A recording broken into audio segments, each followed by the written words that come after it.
Vous voulez que je vous parle très sincèrement avec mon cœur? Oui, monsieur le président. Je ne connais pas mon salaire. Je vous le dis très sincèrement. Je suis incapable de vous dire combien je touche. Le président du salaire n'a été, il n'est pas président. Mais c'est Chilombo, le rôle du salaire n'a été, au travail à Kate, au sein de la contrôle de la finance, Bima, Kenda, la Rwanda. On vit pas boni boni.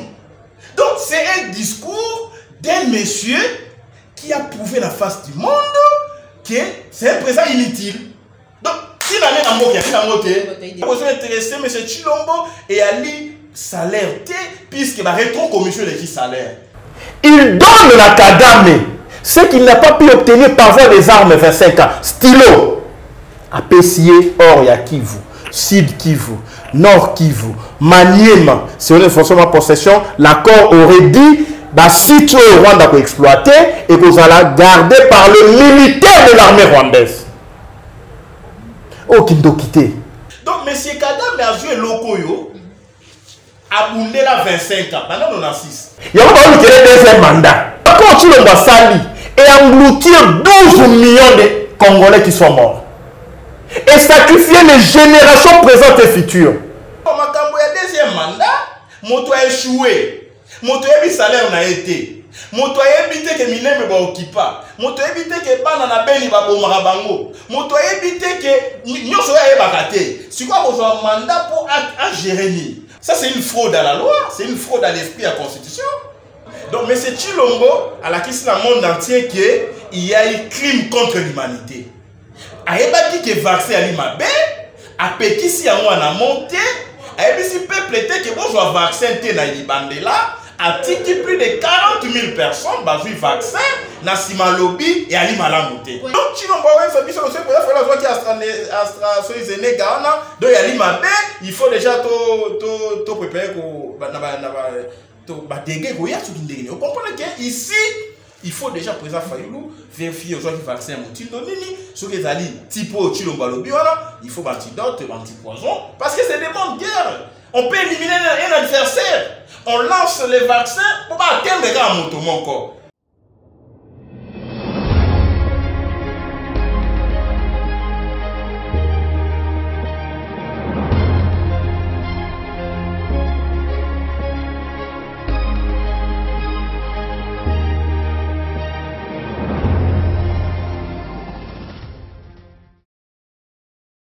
Bonjour Nabino, fidèle internaute de 3WPTR Télévision. Vous allez béler, vous suivez l'Ibakou, il y a Kolanda, Maman Joël Kombe, top émission Vérité de tout côté, mon Lelo. Merci de la confiance que Bolingo, vous allez vous nouvelles chaque jour, na catération de vérité. Yango, Meminga vraiment Pembe, ni à mon amboka, Maître Nico Maenge, les présidents un Congo normal. Esprit éclairé, na binga kaye, pour être format toujours mécanisme, en rapport, on a ma question, tout le sujet d'actualité politique. Vous allez vraiment ébélé, bien soboyé. Yango tukoka vraiment ko énumérer yango vraiment annonce na bisoté mais kasi déjà yango to bande émission na biso na kopesa matondo mingi na yo pokola yo besoin ici na caméra. Merci na cordon de Afrique, merci na Joël Bonago na Bosanité Christian Lopati autorité morale sans plus tarder na kopesa mbote na esprit éclairé Maître Nico Maingeli président Congo normal. Bonjour. Bonjour madame Joël Kombe. Bonjour la bande Konyo sur Abeni est-ce qu'il y a bombe au découpé dernièrement. Oui. Des gars salemi, il y a eu des victimes. Bonjour la bande il y a Minembwe, puisque cette partie-là reste occupée. Mais c'est sur le Maroc qui reste, il y a eu tourisme, il y a eu Salama, c'est qu'il y a eu Rwanda, Ouganda, Kasi, Minembwe a commis un mot, puisqu'il y a eu des photos, puis ça va en beauté pour nous que quand le Congo sera libéré, donc il y a Minembwe et puis tu récupères Minembwe. Merci beaucoup, Maître Nico Maingeli, 61 ans après indépendance. Au Koloba ni na Congolais, est-ce que Tukoki Koloba était de l'autre, vous allez indépendant? Ou l'anda qui peut discours il y a président Martin Fayulu, analyse naïve? Non, oui, 61 ans après, il faut qu'on joue, comme tu vois qu'il y a indépendance en 1960. Le Kolamboka est zongissima, 61 ans en arrière. Il faut qu'on situe Congo na 1899. Donc, état toi dans mon lelo, il était à 1899. Donc, ça dit marche en arrière de 61 ans. Au moins, on a 60 ans, en 1960, quand Belge a accueilli l'économie est stable, tu as quand même un modèle de gestion. Papa Kassavoubou, au moins, on a des voyages, il y a aussi mon sur la caisse et à l'État, mais il y a eu des couacs sur le plan politique. Mais sur le plan démocratique, tu as avancé, au moins, Lumumba a été élu Premier ministre dans la majorité parlementaire. Au moment où Papa Kassavoubou a voté dans le Parlement, dans la majorité où il a acquise dans Lumumba. Donc au moment où Bolingo ya Congo, il y a Lumumba na Kassavoubou, unité, solidarité, cohésion nationale. Il y a ça qui va Belge monter ma passi, ba Kaboli bango. Donc au moment où 60 ans après, tout ça sont des institutions légitimes des années 60.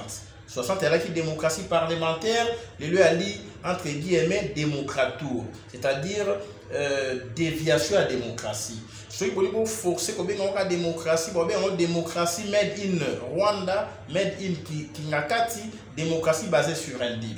Mais dans 60, il y a la démocratie issue des urnes, les élections, la démocratie parlementaire. Dans 60, il y a un budget consistant. Il y a déjà un niveau de vie supérieur en Afrique du Sud, en Corée du Sud.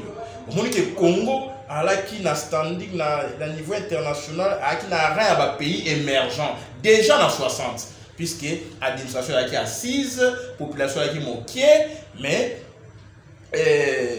quoi qu'il y a qui pillage les ressources naturelles dans Bissopé l'époque par Léopold II, aujourd'hui le roi belge, il a dit que mon solo en fait matière première va courir dans Congo va tomber en Belgique.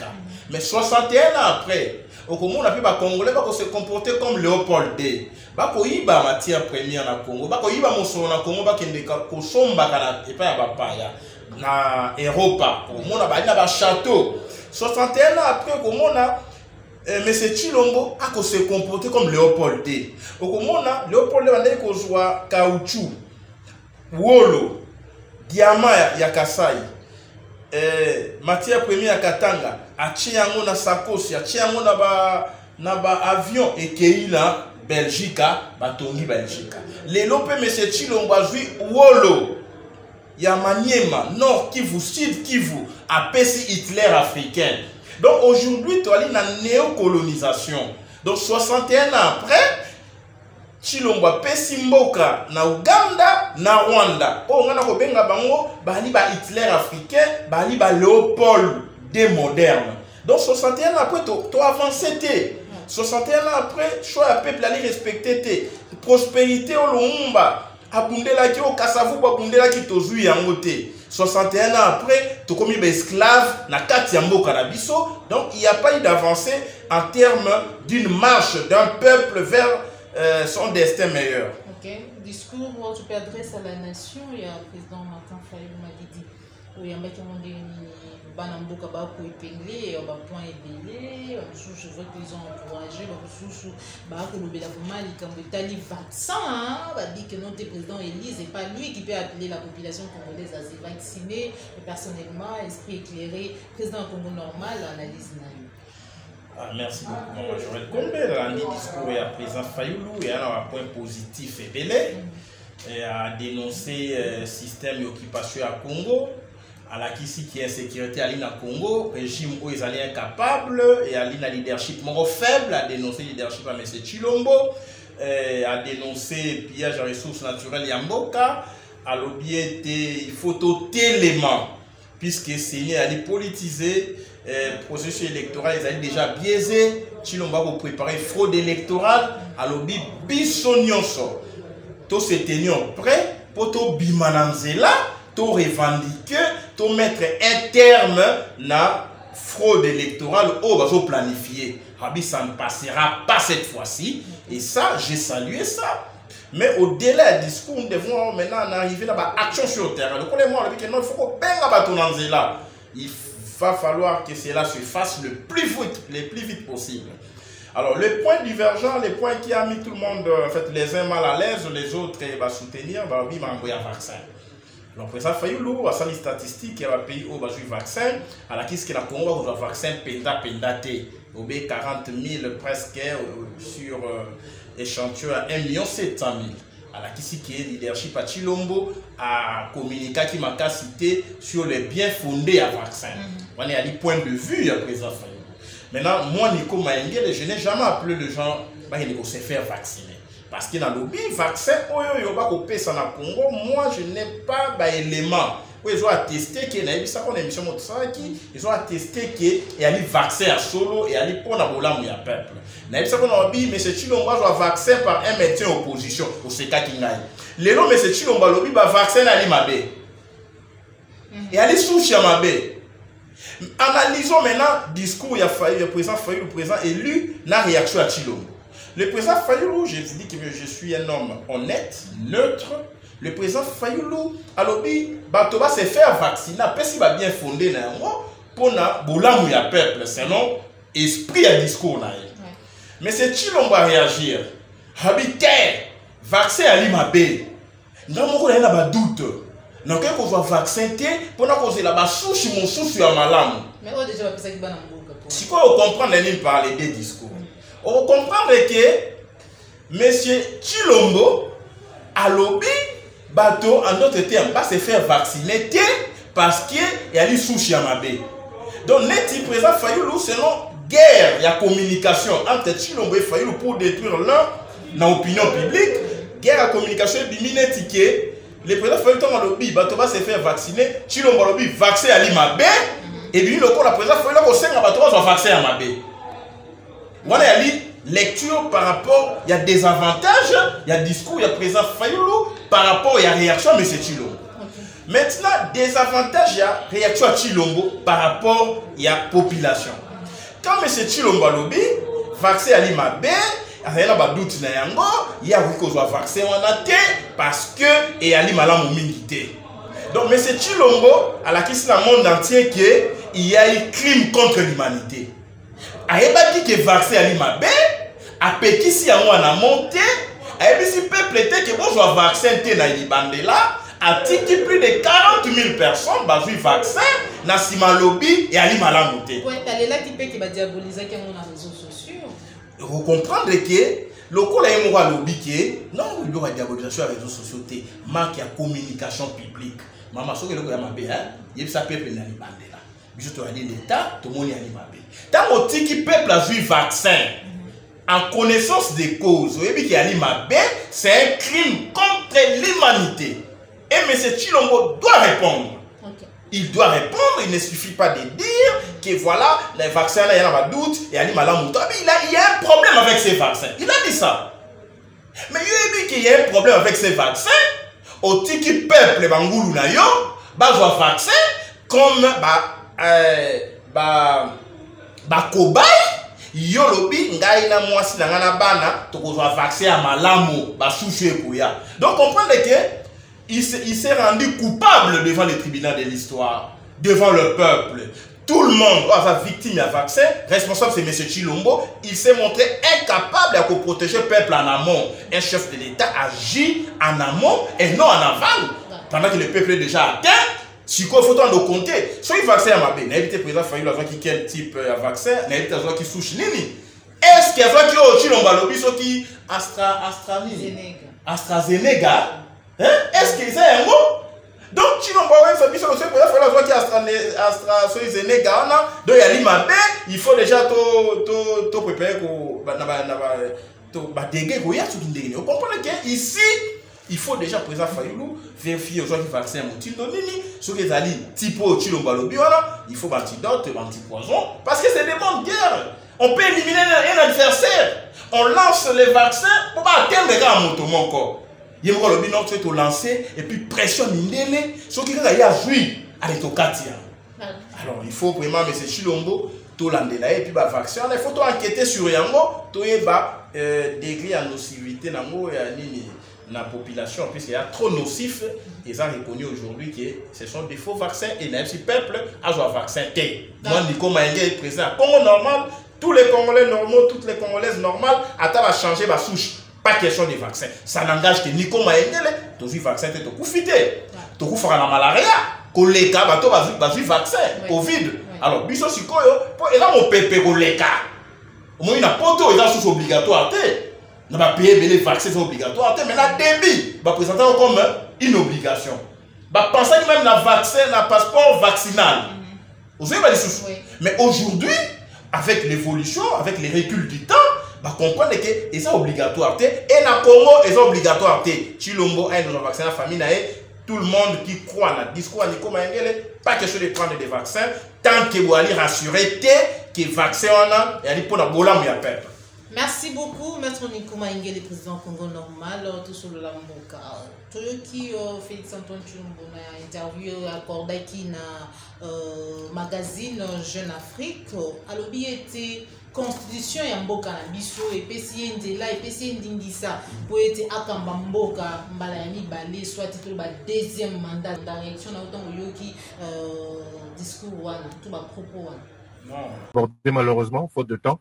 Malgré les 15 minutes supplémentaires que vous nous avez accordées. Ah, je n'ai pas regardé, on a pris les 15 minutes. Juste une question que personne ne nous pardonnera de ne pas avoir posée. Vous aviez promis de dire, une fois arrivé au pouvoir, quel est le salaire du président. Alors je vous la pose, si vous êtes en mesure de nous répondre, oui. Vous voulez que je vous parle très sincèrement avec mon cœur? Oui, monsieur le président. Je ne connais pas mon salaire. Je vous le dis très sincèrement. Je suis incapable de vous dire combien je touche. Discours tout peu à propos de M. Félix Antoine Chilombo, ils ont relevé la provocation. La provocation, M. Chilombo a commis qu'on s'est comporté comme Pomba national. Abimine Yankee dans la République. Intouchable et peut faire n'importe quoi, dire n'importe quoi. Alors, il a droit à 2 mandats, s'il vous plaît, madame. Parlons vrai, parlons sincère. Abakissi a l'objet, j'ai une vision que je compte concrétiser dans le 2e mandat. Si on analyse, il y a un discours, mais c'est sûr que vous comprenez qu'il a avoué que le bilan est négatif, le mandat a dans la vision T, il y a une vision à bon bilan, ça qui a concrétisé en 2023. Ce qu'on y a dans la vision T, il a concrétisé en 2023. Donc, il ne sait pas communiquer, il a un sérieux problème de communication. Alors, on a droit à son 2e mandat, pourquoi s'arrêter dans ce là? Non, la constitution l'objet que tout président a tout échoué, a voté au tel comme il président faut dans 2e mandat. C'est pas ça. Ça c'est une fraude à la loi, c'est une fraude à l'esprit à la constitution. Mandat il faut joie qui va voter au tel. Maintenant la vérité est que quand Chilombo communique par rapport à 2e mandat, il ne s'adresse pas à peuple congolais. Il faut comprendre ça. Chilombo, j'ai fait des investigations à où tu dois appuyer à Joe Biden. OK. Azu appui à Joe Biden, Azu appui à Kagame, Azu appui à Museveni, Azu appui à tout type international, Azu appui à Nations Unies. Parce que c'est un leadership faible, il faut demander à Nibale. C'est cela la vérité. Maintenant, quand il déclare qu'on a droit à 2e mandat, à concrétiser vision, au vision à Bombi, c'est quoi? Offrir le Congo au Rwanda, na Uganda na ba multinational. Ya ngono moni mindele. So obi se kutuwa lo baki, so que moni en occidental a félicité un président africain to un nègre, ça veut dire que ce nègre là a trahi son peuple et est au service de l'Occident. N'est-ce que nous comprenons madame? Ya ngona siko loko là les occidentaux, les néocolonialistes, ba moni un leadership faible na Congo. On veut nous imposer maintenant une fraude électorale pour pérenniser la présence à Chilombo contre la République. Il y a mon attente, on va mettre en décortiquer. Il y a mon lobby que voilà, je compte briguer un second mandat. Mais en réalité, vous avez un mandat frauduleux. Il y a mon monnaie, la Cour constitutionnelle, il a placé un Kassaïen, la Cour de cassation, il a placé un Kassaïen, parquet général pour la Cour de cassation, un Kassaïen. Procureur général pour la Cour constitutionnelle, un Kassaïen, président de la Cour d'appel à Gombe, un Kassaïen, ministre de la Justice, une Kassaïenne, depuis que tu vois les décors. Or, Joe Biden devait condamner la kassaïanisation il y a pouvoir judiciaire. En tant que démocrate, il ne pouvait pas. Mais quand ils soutiennent, il y a une pomba nationale. Il y a un nargué bango. On a donc un vaccin dans la souche. Parce qu'il a des appuis. Donc, il a s'inspiré dans mon bout. Mon bout, quoi ça, a 32 ans, alors qu'il est bien américain. Aujourd'hui, si on est bien américain, là, on a même un 2e mandat. Donc, ici, le problème est le complot international contre la RDC. Donc, la présence de Chilombo, c'est une menace au sommet de l'État. Paix à son âme. Papa Honoré Ngwanda. Oui, à mon acquis juste, et pas il y a des voisins. Tous stoppés, tout beau, tout la boucle, il y a le pango. Papa Ngwanda, aujourd'hui, a vu raison. A vu raison dans ma cambo, il y a deuxième mandat. Mon toit échoué. Mon toit a salaire n'a été. Mon toit a évité que Minem ne occupa. Mon toit a évité que Banana Beni va bomarabango. Mon toit a évité que nous soyons bagatés. C'est quoi vous avez un mandat pour gérer? Mon toit est incapable. Il y a comme ça, nous ce que moi je touche. Mon tolobi salaire. Ça ne nous intéresse pas. Mais c'est ça, toujours analyser. Mon tolobi salaire ne m'intéresse pas. Mais qu'est-ce qui intéresse M. Chilombo? Il a besoin d'intéresser les intérêts rwandais au Congo. Il a besoin d'intéresser M. Chilombo comment couper sa Rwanda en matière première dans Bisso Wolo. Il y a qui vous va traiter un peu d'accord. Il a besoin d'intéresser M. Chilombo et il a dit couper ça Ouganda, Mabele à Congo. Basta la banzela, ba bimisa bango pour matière première, ba développer Ouganda. Il a besoin d'intéresser M. Chilombo et à lui salaire T puisque va rétro commission de qui salaire. Parce que maman n'a pas eu n'a droit du travail. Sauf qui moto a eu salaire n'a été et elle a qui si moto a travaillé. Moto a une poste été. Le président de la République a eu le salaire du président de la République. Laissez-vous comprendre. Sauf qui président a eu salaire n'a été, il n'est pas président. Donc, il fait autre chose. Non, s'il vous plaît, mais il y a quoi créer des débats. Tant qu'il y a une opposition, il faut publier le salaire de l'institution. Sauf qu'en France, au monde, ça a touché autant, mais Macron a touché autant, il publier le salaire. Là, autant que moi, Nico Maïngele, j'étais directeur de la ville. Nous on travaillait sur base de salaire. On me paye sur base de fonction dans occupé. Ils ont occupé quelle fonction? Président République. Si on a mis salaire à président République, non, ils ont occupé fonction à président République. Tu es dans le tourisme. Il y a moi là, à ABC aujourd'hui, que seul mon toit travaille à côté, il y a un salaire dans été. Mon toit au travail, ou qu'il y a un salaire, il y a un salaire dans été. Le danger, c'est quoi? Le problème, c'est que si on a mis salaire, ceux qui, dans le code de travail, on paye quelqu'un sur base de la fonction de salaire. Ceux qui, au touchara, par exemple, tel avantage, il y a un salaire. Beaucoup voté un président et un salaire. Il y a un salaire dans le et moi il y a huissier.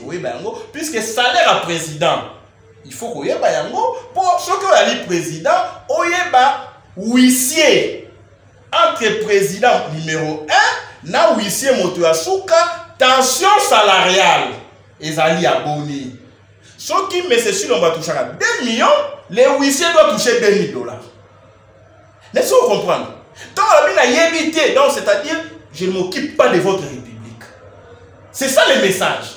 Deuxième élément, les salaires. Ce qui va foutre à $200. Il y a ce qu'on appelle le paiement de l'indu. C'est-à-dire, autant de la fiche, il y a paye, vous aurez $200, va payer sur $1 200. Au restituer, on appelle ça les reversements au trésor public de l'indu. Mo solo ba foutingai nali na droit na yango te.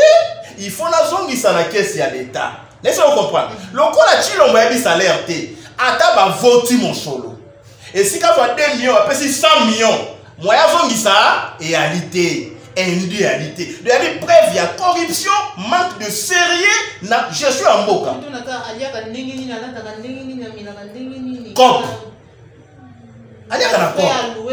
rétro-commission, c'est ça. Il y a maman, moto à vivaka, na salaire, na avantage. Nico Maïngele, dans mon cabinet, n'a des revenus mensuels, ils ont nagé entre ça et ça me permet de planifier mes dépenses.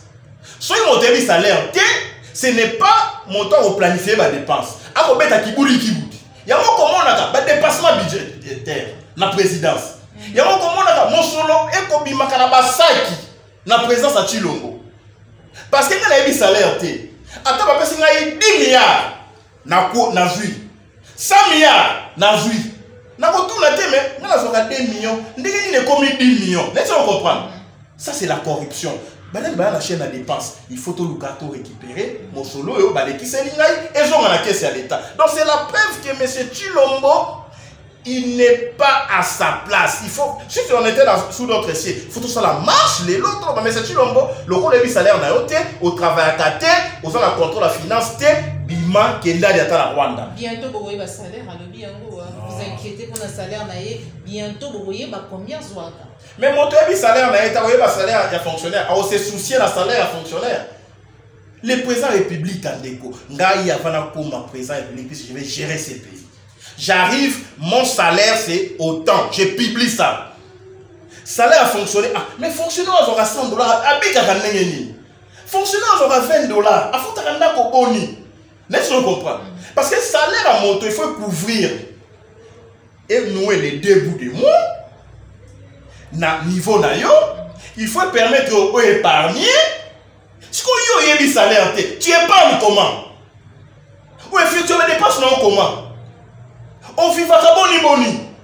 Donc c'est un discours d'un monsieur qui a prouvé la face du monde que c'est un président inutile. Donc si la même amour qui a fait la montée. Non monsieur. Tant qu'on a le bas qui tochaye la détective. Tout ce que M. Chilombo déclare, il faut soumettre ça à la détective du mensonge. Au moins, alors, je ne m'intéresse pas à ça, mais je suis exorbitant. Si vous avez monté à mon son, mais c'est ça quel discours. C'est contradictoire, c'est vraiment inutile comme. Il y a un salaire. Tant qu'on bosse à lobby, M. Chilombo a sali don à la députée 27 millions.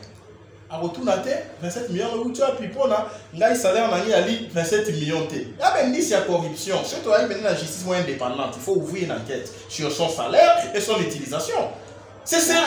Il y a des frais loués, des mécanismes, il y a un mécanisme où il y a l'Assemblée nationale, il y a des députés, il y a un moment où il y a un montage financier. Regardez-moi, oh non, les Congo, les paradis ou les enfers. Un montage financier entre l'Assemblée nationale, les opérateurs économiques et les concessionnaires des automobiles. Non. Il y a un montage financier, ils ont crédit véhicule. Non, il faut pas. Il ne faut pas écouter Eliezer. Eliezer, c'est un député inutile. Il ne faut même pas l'écouter. Je vous dis, il ne faut pas les suivre. Rien ne sort de consistant dans Eliezer. Rien. Il ne faut pas les suivre. Tu as déjà vu les crédits véhicules sans souscription préalable? Tu as déjà vu les crédits véhicules? Ça va souscrire. Eliezer a vu crédit véhicule. Mamba lobby a vécu des fonctions. Heureusement, ça n'a fait en fonction. Moussa lobby a dit donc. S'il vous plaît, si vous avez crédit véhicule, pourquoi Ados Nombas a renoncé? C'est ça qui crédit ou y a souscrire. On renonce dans le mot. Charlotte Massiala na Lukunga a renoncé. Jean-Baptiste Oyagoma a renoncé. Et elle vole. Je préfère encore sincérité à Daniel Safou. Ouais, on nous a promis le Jeep. Récompense. Je préfère encore sincérité à Papa Molière. Oh, le mec qui, bon, ça va descendre à 500 autres 100, on y a l'autre pour mettre 15 000, 55 000 $. Bon, c'est quand même Molière. Aujourd'hui, Jeep a écouté combien? Donc, s'il vous plaît, les pays est pillé. Le coup, la bateau, il y a un système, il y a pillage systématique, il y a moka, il y a un moment où il y a confusion, même autour, il y a un terme. D'ailleurs, le chef de l'État n'a pas un salaire. C'est une liste civile. Ok? Le chef de l'État n'a pas un salaire, c'est une confusion. C'est une liste civile. Les salaires élegis dans le code du travail. Alors, la liste civile des chefs de l'État, il y a une formule pour calculer ça. Les montants X fois nombre d'habitants, vous multipliez par le nombre d'habitants et puis vous calculez la liste civile des chefs de l'État. Et c'est en francs congolais. La monnaie ayant, non pas en dollars, la monnaie ayant cours légal au Congo. Alors, on doit arrêter ces histoires-là, mais c'est Chilombo. En tout cas, il a démontré la face du monde que à travers un été, à qui n'a rien mosalate, à quoi il va payer salaire n'a été, à l'IP latina n'a yangote, à s'intéresser à n'a yangote, il y a qu'à s'intéresser dans l'intérêt à Rwanda dans le Congo, il y a Ouganda dans le Congo. Voilà. Merci beaucoup. Merci beaucoup, Maître Nico Mayenge de Obeni intérêt à Rwanda dans le Congo et Ouganda. Ouganda tout là, Rwanda a sali accord. tokoyoka lelo Rwanda tongi izino ya ko raffiner or alors que Rwanda a produit or te accord et ça la mettre Miko Maïngue le rôle de la vraiment n'a pas n'amboko bazali kolanda yo vraiment ba yeba c'est quoi les avantages y accord on est juste pour gagner pour nous na regretter les sous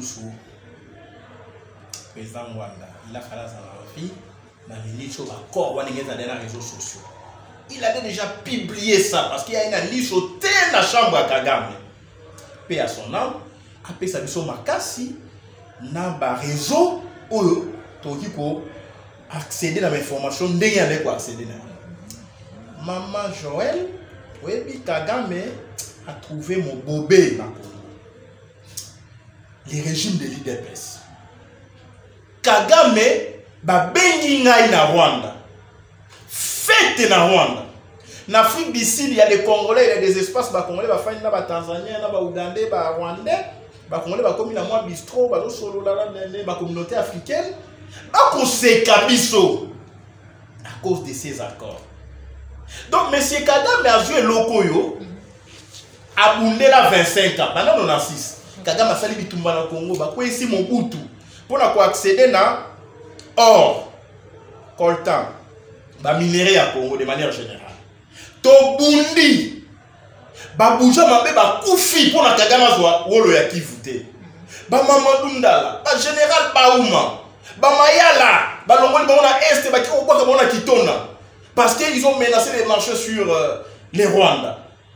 On a perdu 12 millions de Congolais pour na Kagame azwa wolo ya Congo te et comme ya libela te. Akozwa ndambo masa sebeti akili. Akozwa ndambo masi sebeti akimi Olanda to bundi ba mama ba kati ba mama boko ba kundi ba mama na mwenga vivante par les militaires ya Rwanda pona mabele bomengo ya Congo to bundi ba sali opération Catabot ba kati ba to makolo pona bomengo ya Congo ekende na Rwanda te ba kati ba to maboko ba éventrer ba to na nini ba panzi ba to mabumu ba violer bana ya ba bébé pour na bomengo ya Congo Rwanda botola yango te. Mouzé est mort Laurent Désiré parce que aboyaki na souka ke accord à l'emera pas appliqué yango te.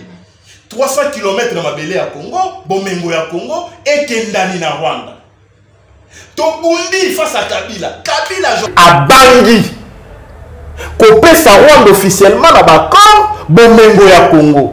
Sarkozy a en 2009 alobi pona kimia na est to partager ba ressources na Rwanda to telemi na bato IDPS to lobi pas question Rwanda ko zabo mengo na biso te to kufa pona ekolo to yembi banzembo to kufa pona ekolo ba jeune ba sarole na armée ba yembi ah non ba Rwandais nzamba pimela bomengo we baze mwana armée banani nzamba pimela bomengo ba Rwandais nzamba pimela bomengo loba loba tokoloba na monoko oyo yatanda tokobeta na masasi et cette chanson est very patriotique ba je dois dire rien okoloba tokoloba okobeta na masasi tokobeta na masasi mais bomengo Congo na Congo. En dépit de tels tableaux, Chilombo arrive. Il donne la Kagame ce qu'il n'a pas pu obtenir par voie des armes 25 ans. Stylo. À Pessier, Or ya Kivu, Sud Kivu, Nord Kivu, Maniema. Si on est forcément possession, l'accord aurait dit bah, si tu es au Rwanda pour exploiter et que vous allez garder par le militaire de l'armée rwandaise. Oh, Kindo quitté. Bon, s'il y a encore à Motindo, cet accord touche, on a appelé ça la coopération orifère. Cet accord, ils ont touché le domaine de la or. Rwanda a ibaki or ya Congo pendant 25 ans, à Kiachangoma, n'a pas coffre fort.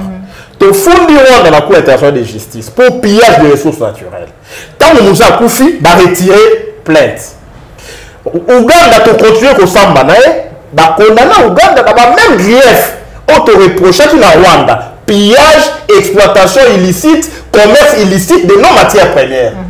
Ok, Rwanda, même grief t'aurait tenu à charge. Maintenant, aujourd'hui, maman, et le coup est aussi la thé. Aujourd'hui, Maintenant, Rwanda est un caca. Moi, j'ai fait les droits économiques et sociaux. J'avais fait des séminaires sur les droits miniers. Je me suis spécialisé dans le droit minier, avec mes recherches personnelles. Maintenant, aujourd'hui, il y a ce qu'on appelle, dans ma recherche à droit minier et dans le droit économique, il y a ce que nous avons appelé le processus de Kimberley. Le processus de Kimberley est un acte Rwanda na Kingo. On a pourtant ça autant na Kelasi. Et pourtant ça vous a conseillé au bayebi matière. Processus à Kimberley et un acte Rwanda singa na Kingo. Processus sur le lobby, bah côté les minéraux issus du santé. De si quand on va exploiter matière première na guerre, bah ko yiba yango na ba bourse internationale, na marché international, na commerce international. Parce qu'il y a des structures qui s'occupent du commerce international, Organisation des Nations Unies chargée du commerce international. On ici. Bon, il faut que matière première était une guerre. Maintenant, Rwanda avait du mal. Là, on est très bien. Il y a côté que matière première dans mon kili pour taxer les matières premières issues du sang. Maintenant, Rwanda bombi dans le coffre fort. Alors, on sent la nénénini pour laver ces matières premières. Non, je parlerai du blanchiment des matières premières. Comment que blanchir ma propre. Né Rwanda a eu pour ça l'accord na M. Chilombo comme partenaire officiel où ils ont exploité officiellement matière première dans le Congo, ils ont traité officiellement dans le monde, ils ont traité officiellement dans Rwanda. Maintenant Rwanda Koloba naïba kate, naïba kite, nazali mosombi. Na exploité officiellement, na eu d'accord. Moi, est-ce qu'on peut poursuivre pour le pillage des ressources naturelles et alité? Donc, c'est un complot contre la République. Cet accord viole l'article 214 de la Constitution. Parce que l'article 214 de la Constitution, le but, ce que ça dit accord, traité, où ils ont porté sur les commerces, il faut la ratifier par une loi. C'est-à-dire, on a parlement. Parlement Manoli Yango a vu loi de ratification. Mais ici, le combat national a diminué Yanké. En matière première, ils ont yangai, papa n'a pas fatigué les gars Est-ce je peux donner ça à qui il veut? Non, monsieur Chilombo. Nous vous disons ce que vous avez fait avec les Rwandais. Et là, d'ici, effectivement, que vos intérêts et ali na ngambo ya Rwanda. Yango to lobby. Mais c'est Kagame, c'est que la beka maboko. On a pas nous balobaka Budi Konzo boka. Beka maboko CP là. Yango ba lu kele deuxième mandat. On a une idée, il m'a fait un deuxième mandat. Yango yoki. Mais c'est sur le lobby la Jeune Afrique. À lobby, il y a travaillé pour le partage des ressources entre Africains. À lobby yango. Exactement phrase à Sarkozy. Pour l'appeler à Est, vous devez partager les ressources naturelles avec les pays voisins. Réfléchir au genou du Bossois discours Sarkozy. Il y a un qui Joe Biden a dit je salue leadership de M. Chilombo dans la tête d'Afrique. Mais si on comprend ça, on va lire les multinationales. Il y a un aussi comme Chilombo a trahi au Congo, a pesi au Mengo na Rwanda, na Uganda. On a une guerre à 6 jours pour la matière à Congo, na Kisangani. Chilombo a pesi Uganda, yozwa oyo, Rwanda yozwa oyo. Ngana lingo be kimia, alobi on a Jeune Afrique. Exactement, mais on est comme ingé na poser mutuna wana, comment est-ce que na maïnyo sur lobby oyo. Toyebi ete batu bazali ko agresser biso lelo Rwanda to pe Uganda babima libuso mais bapaya o bamindele bazali sima maïnyo sali ko komela biso. Mais comment ça fait-il que asali topé a convoqué topé a convoqué état de siège ou lié kimia ekota parce que azali ko céder c'est ko céder nengo zali ko loba awa mais chaque jour bazali ko boma batu alors kazaki nanu na Goma na Beni na Est to loba bongo babomi batu maître Nico Maingel, comment justifier ça? Comment expliquer ça? Maman Joël Kombe, même yo ou l'équipe a tout nyon soit IDPS la maëlle. Nyon du sommet à la base. Balobi a s'installé na Goma, n'a prometté à qui? À qui offre na Goma pour le balisous. Mais il est allé na Goma pas pour la paix. Il est allé na Goma pour signer les accords avec les Rwandais. Et Bandaki na Rwanda et Soukina Congo. Pour signer les accords avec Nani Museveni. Le ministre chargé à travaux publics, Sakayo, à Kokenda, Kotonga, Banzela, na Est, pour préparer les infrastructures d'accueil pour Congo et Katana. On dit la délégation a été accueillie. Qui a signé avec l'Ouganda? C'est moi, dans mon bas, on t'a créé qui combat Banyamulenge. Est-ce que tu as tout comme on a été? Mais c'est Chilombo, s'il vous plaît, il faut lire l'histoire. Tu commences à énerver les gens. Aujourd'hui, ça va Kanda. Va lire l'histoire. Attends l'histoire de Pesa Kanda.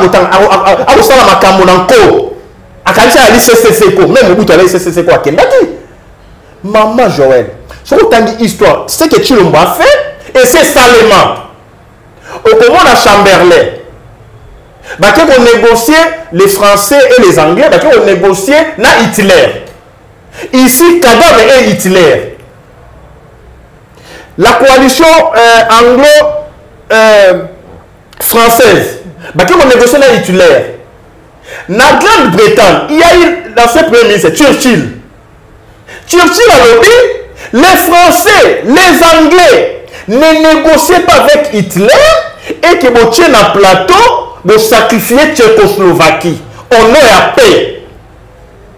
Tchécoslovaquie a été sacrifiée, balkanisée en République tchèque, Slovaquie. On a négocié ça dans la table de Hitler. Churchill a dit, le lobby que vous avez sacrifié Tchécoslovaquie pour la paix, mais c'est Chilombo a sacrifié Nord Kivu et Sud Kivu pour la paix. Churchill dira, puisque vous avez sacrifié Tchécoslovaquie, vous aurez et la guerre et le déshonneur. 38, 39, 44, 45, guerre mondiale. Churchill a prédit Hitler a joué Yougoslavie, mais empêché de quitter la guerre mondiale. Mais c'est la deuxième guerre mondiale. Donc, M. Chilombo, référez-vous à l'histoire. Qu'on pêche la matière première en Rwanda, pour on s'aider, ça va français, ça va américain, et qu'on empêche de sauter tout ça la guerre en Rwanda pour qu'on monte la matière première Rwanda. On appelle ça les droits de suite.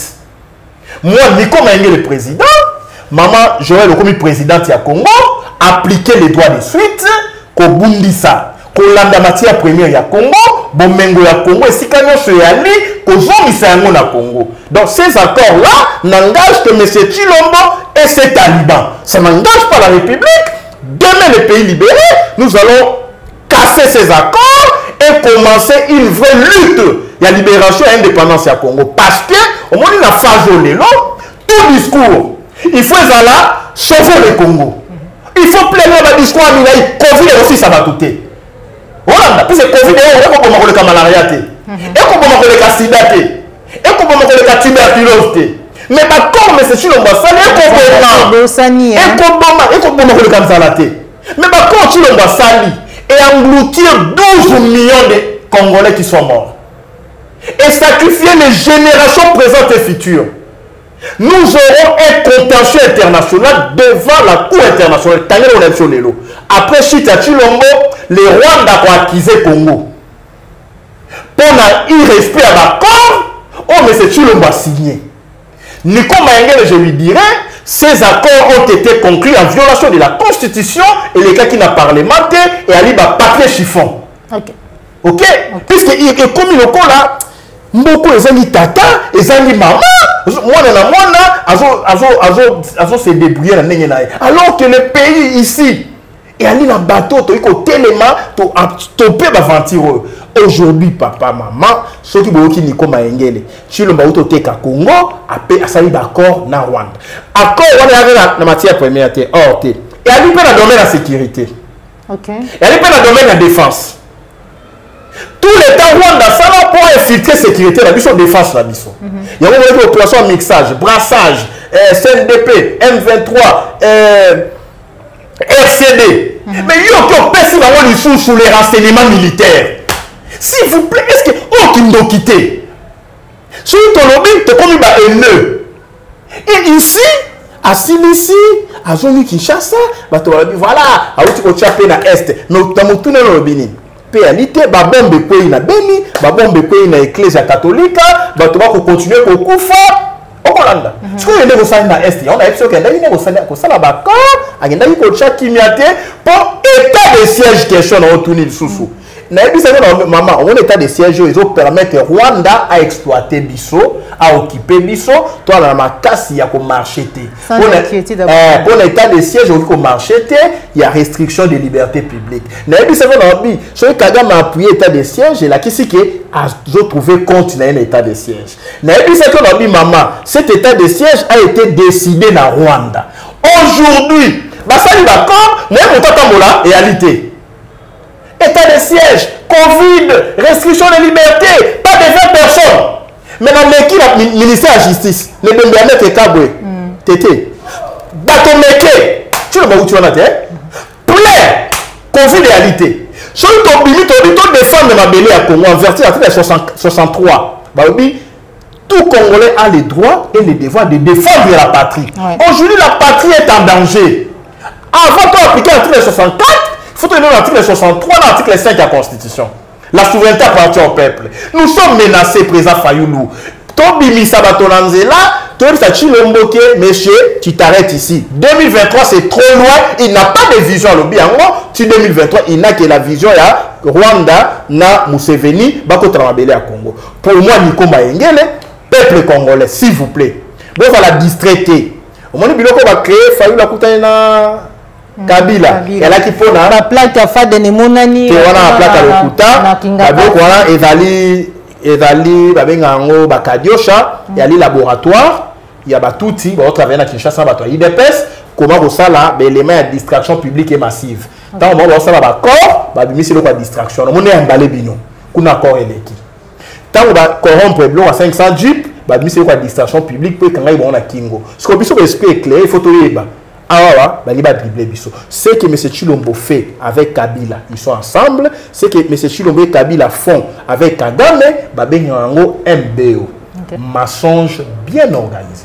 Merci beaucoup, Maître Nico Maengele, mensonge bien organisé, Union socialiste, les distraction, diversion. Merci pour nous répondre à l'invitation à Bisso. Mais pour finir, Namikole Ute Koleka Awa, Félix Anton Chumutseke di Kakanangambu ya Est, en tant que Mukamambo Kaloba, il s'est développé de la mafia, na armée, pe na ba institution. Pour parler des institutions en Bukanabiso, baboyaki ko lever ba immunité ya matata mponyo lelo lisusu tomoni deuxième bord betami contre matata mponyo. Oui bien na ville on a ko défendre matata mponyo te. Non problème na ngi ali problème ya principe. Il faut que la justice mo ya neutre. Mutu nyonso oyo ayibi mosolo na Congo a commencé par Corneille Nangaa qui a géré des milliards na tête ya CENI. Justice et ça la monsala. Oh, justice et ça la monsala dans un état occupé. Okay. C'est une justice qui dépend d'un individu. Hein? C'est ça, une justice sélective. C'est pas possible. Quand il y a une justice sélective, une justice à dents de scie, c'est-à-dire forte pour les uns, cruelle pour les uns, faible et inexistante pour les autres. On a la justice, on a un niveau, il y a principe. Oh, bah, ça, on a une finalité. Matata Ponyo, batoso babi ali moto ya Rwanda. Moso babi ali moto ya Maniema. OK? Olive Lembe abali pe moto ya Maniema. Bazo lukaba prépositionner Olive Lembe na Maniema, ba écarter Matata Ponyo. En perspective, il y a des élections, il y a 2028. Donc les enjeux sont ailleurs. Il y a un moment acharnement. Des marches de l'équité. Il y a mis balé ba côté ici. Mais au même moment, le ministre IDPS va yibi. Au même moment, le mandataire IDPS va yibi. Au même moment, le va limité partout. Au même moment, la famille biologique a mis sur le côté de la mine. Au même moment, ma sola 500 jeeps. Au même moment, tout le monde a dit salaire en a été l'air à l'égalité. Donc, on va enquêter, limité. On a dit, il faut que tu aies. Maman Marcel Bilon, on a rebanque. Voilà. Donc, on comprend que maman, ici, toi, la bayanké, tout le monde va yanké. On comprend, on la pomba. Babi tu éliminer tel, il fallait la réforme tu kaka, celui tu remis coincé la 2023, tout ça la dialogue glissement. Moi je suis au courant de beaucoup de choses. Il faut anticiper. Aujourd'hui, tous les ingrédients sont réunis, mais notre peuple n'est pas suffisamment informé. Exactement. Parce que vous pensez que le Congo c'est Kinshasa. Le Congo c'est le fin fond. Même na Goma, bah éviter ma Kambochi le va signer na Rwanda. Bah éviter. Bah tapia mbasa. Bah Jean-Claude Katé de Bali wapi. Église catholique wali wapi. Église musulmane, protestante. Non on comprend était Chilombaza mon sang tout ange pour ajo ba toute une république comme ça. Donc bah tenir ça, bah ko banga biso to ça là, to commis ko présente ko net ba largesse mon vis-à-vis de lui, elle laisser aller. Tout ce qui ne passait pas chez Kabila, chez Chilombo, ça passe comme une lettre à la poste. Et ton frère, tout le monde c'est la mini, tout le monde à Haïti. Merci beaucoup, Maître Nico Maengele, Bandeko Balandi, Appliquer Télévision. Ça fait très mal. Et chaque fois, Maître Nico Maengele, ça me révolte plus. Parce que la vérité, la révélation, c'est vraiment pas si mingi. Mais tout continuer, couper sa bino basango, denga ma jouer comme le bagage tout saliwana, couper sa bino basango, ko dénoncer, ko téléméler l'anti-valeur, surtout ko réveiller conscience ya peuple congolais. Nanzela ya ba émission na biso, nanzela ya micro na biso, le lenge to yambaka chaque jour différentes personnalités oyo. Bazali wana mieux placé wa yebi vraiment qu'est-ce qui se passe au juste pour être baba koyebi sabana mboka nini sengeli tout ça la pour être tout siko la mboka na biso République démocratique du Congo ndeto kabwani awa mais kasi ya moto kabwana na kosenga na Maître Nico Maengele message na yo na mukuse na ba nyonso bazwi libaku ya kolanda yo surtout merci na popo la yongo zoma ki sima caméra merci na cordon puis mafu ko na Joël Gonago chasseur d'images Maître Nico Maengele malugumbuka na sengi na monsieur Chilombo Atala Simazo Moto a publié l'accord. Publier les accords signés entre l'Ouganda et la RDC, entre les Rwandais et la RDC. Et à principe, il y a redevabilité, les droits de rendre compte à notre peuple. Les accords secrets tuent. Les accords secrets, c'est violent secret. Quand tu veux hausser les tons, la conséquence est réelle. Mouzé est mort pour n'avoir pas voulu appliquer un accord. Selon le général Nyamwasa, les Rwandais qui est en exil. Mais c'est Chilombo, les accords secrets tuent. C'est le plus fort qui viole les accords secrets et impose sa volonté à l'autre. Ici, Oyobosali et Ali crime, il y a haute trahison. Si peuple n'angaï, ne comptez pas sur Chilombo, ne le laissez pas continuer. Il a poussé les pions trop loin et il ne se soucie même pas ni na présent ni l'avenir du Congo. Voilà pourquoi, en vertu du principe de l'autodétermination du peuple, il faut que le peuple s'autodéterminer sur ses ressources naturelles. Il y a un corollaire, mais il y a un principe pour Anna. Les droits des peuples à disposer de ces ressources naturelles. Mais si on les loue, on va décider des ressources dans le peuple. C'est un principe international. Les droits des peuples à disposer de ces ressources naturelles. L'autodétermination des peuples face à ses dirigeants. Il faut s'autodéterminer face à M. Chilombo. Mais M. Chilombo décide sur nous sans nous consulter, sans consulter même le Parlement bidon, le Parlement frauduleux, le Parlement nommé. Ça veut dire que le monsieur se considère comme un roi et il veut nous considérer comme des esclaves. Et surtout télémité, Bissonio 2023, c'est trop vrai. Voilà pourquoi aujourd'hui il y a ce discours. Qui dans la province, to luka ba antenne, to installer discours il y a révolution, to libérer Congo. Discours il y a élection et à fax. Discours il y a dialogue et à distraction. Puisque dans souka ba Rwanda dans la dialogue, l'élection. Ba clé là ba oya mwana. Ba o préparer Olive Lembe à remplacer M. Chilombo au cas où M. Chilombo a dans la deuxième mandat. Ce Chilombo a vu deuxième mandat frauduleux. Alors Madame Olive Lembe a eu en 2028. C'est ainsi que M. Chilombo Lobaki a préféré successeur né à la Moissi. Mais Madame Olive Lembe par initiative maman, 2 mois avant, a eu beau se mobiliser pour tout à la Moissi. Est-ce qu'il y a des deals? Comment tu peux continuer dans pays des deals? Donc c'est comme si na Congo batamaye ba alité, batamakasi ba alité, bisonyo sotona biso ba lembele. Non, s'il vous plaît. Nous devons changer les fusils d'épaule. Il faut toujours la bonne direction une fois pour toutes. Le Congo est en danger en vertu de l'article 63, 64, 5 de la Constitution, 5, 63, 64, tout les matos défendre le Congo. Ne comptez pas sur le Parlement à Beliezer et à le Parlement. Ne comptez pas sur le gouvernement à Sama, même si le gouvernement va warrior. Baeko Kata Congo, Baeko Boma Congo. C'est la raison. Alors aujourd'hui, voilà. Bref, un seul message, pas de vaccin au Congo, pas de Covid. En termes de représenter en haut, masque, oui, bah moi Mondongo, oui, moi Vix Confort, oui, mais vaccin, Ok, merci beaucoup Maître Nico Mayengele pour nous répondre à l'invitation de Bisso de Tokutandi Bongo Mbalassi. Masoko CP qui émission au liker, partager, ce qui est dit Mbala Liboso Landa Maman Joël Kombeto émission vérité de tous côtés. Nakati à la chaîne de vérité www.plicar télévision, Kobo Sanate, ko s'abonner. Au revoir.